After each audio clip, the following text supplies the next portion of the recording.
I think there's a degree of impatience about the slowness of the payments, the people still living in the orange zone, not knowing what their future might be, but also a sense of frustration that people were led to believe that they would have their equity protected, that, as the Prime Minister said, no one would be worse off.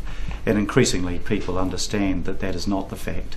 There are people there that will be considerably worse off. Over the weekend, Gerry Brownlee admitted that he was wrong in giving people false hope. What did you make of that?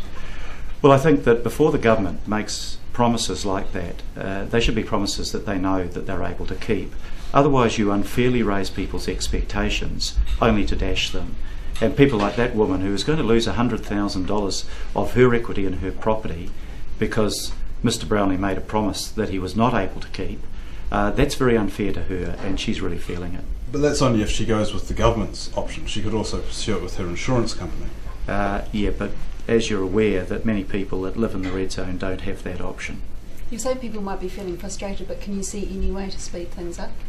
Well, I think there are certain things that do need to be sped up. One of them is skills training.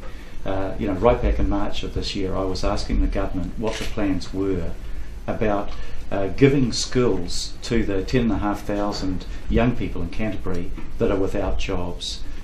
Very little has yet happened, and we've got this crazy situation of having a huge demand over the next couple of years for skilled tradespeople alongside 10,500 people not in education, employment or training.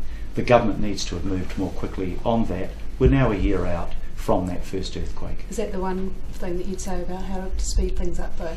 I think there also needs to be an addressing of the problem of how long it's going to take to get that building process underway. All of the building looks likely to start at the same time, which is going to put huge pressure on resources, whereas a staggered start to that rebuilding would have been desirable.